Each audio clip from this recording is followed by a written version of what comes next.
चारों दोस्त अपनी जान बचाने के लिए भानगढ़ की खंडारों में बेतहाशा दौड़ रहे थे। तहखाने से आती तांत्रिक की डरावनी हंसी अब भी उनके कानों में गूंज रही थी और उस जगह से निकलती ठंडी हवा उनकी पीठ में सीधी चुभ रही थी। जितना भी विज्ञान या तर्क था उनके पास, सब यहाँ आकर बेमतलब लग रहा था।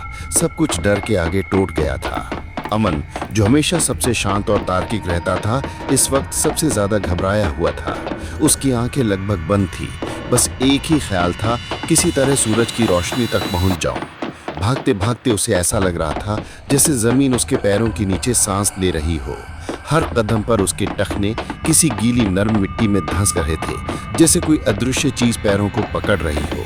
नेहा बार बार पीछे मुड़कर देख रही थी। उसे दिखाई तो कुछ नहीं दिया, लेकिन ऐसा महसूस हो रहा था जैसे कई जोड़ी आंखें अंधेरे में उन पर टिकी हुई हैं। सांसें तेज हो गई थी, फेफड़ों में हवा कम पड़ रही थी। हम बाहर नहीं निकल पाएंगे, ये ख्याल बार बार उसके मन में घूम रहा था। हर टूटी दीवार, हर पत्थर उसे छूने के लिए बढ़ रहा था। राहुल सबसे आगे भाग रहा था। उसके भीतर डर ने अजीब सी ताकत भर दी थी, लेकिन दिमाग उसी बर्फीले एहसास में अटका था जैसे कंधे पर किसी ने बर्फ रख दी हो।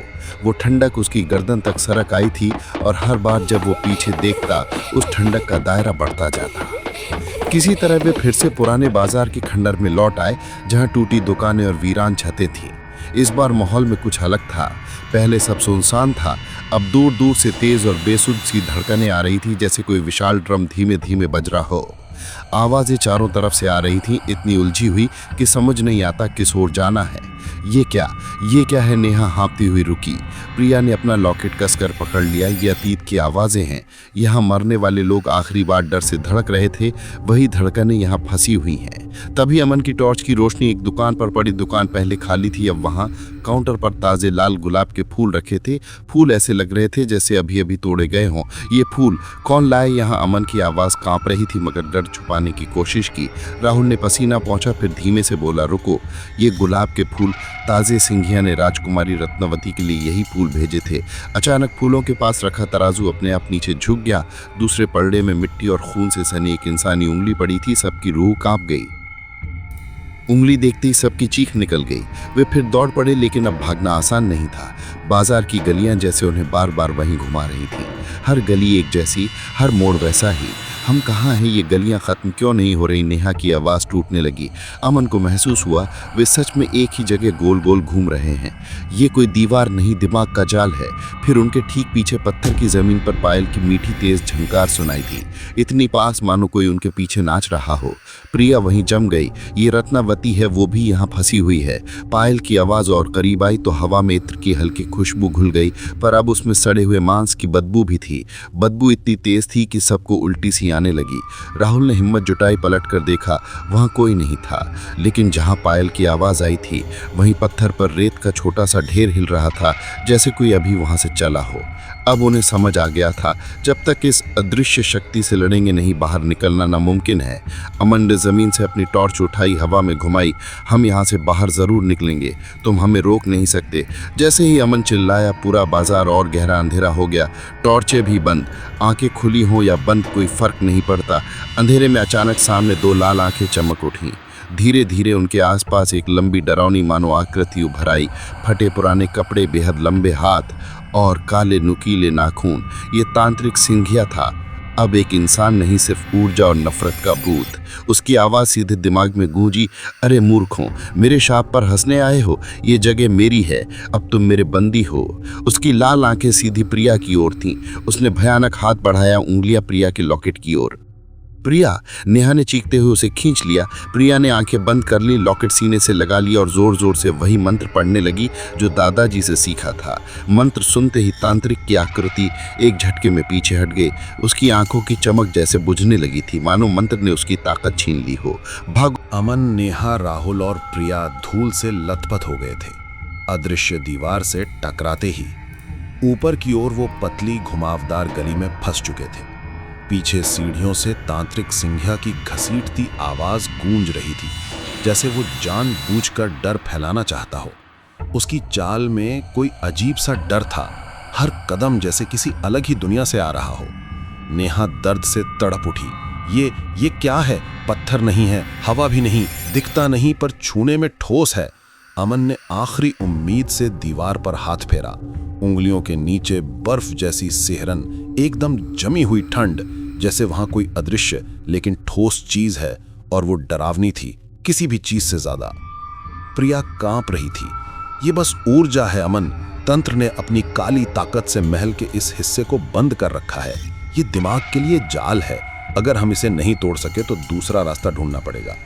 राहुल डर के मारे बुरी हालत में था। उसने दीवार पर जोर से मुक्का जड़ा।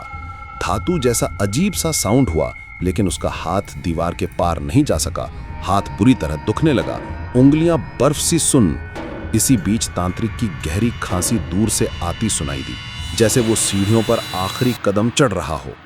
तभी गलियाले के दूसरी तरफ, जहां अदृश्य दीवार खत्म होती थी, अचानक गुलाब और चंदन की हल्की खुशबू आ गई। ये तांत्रिक की सड़ी हुई गंध से बिल्कुल अलग थी, साफ, सुकून देने वाली।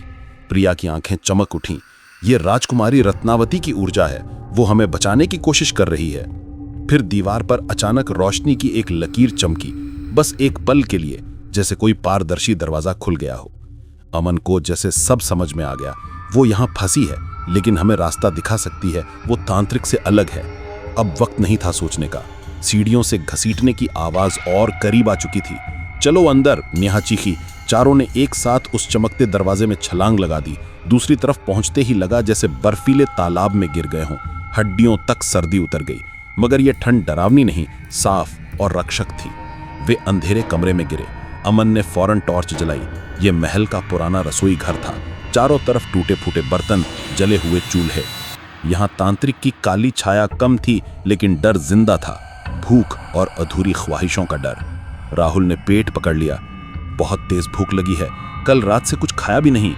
नेहा ने उसे थाम लिया। रुको, ये असली भूख नहीं है। यहाँ के लोग भूखे मर गए थे, उनकी इच्छाएं यहीं रह गई थीं।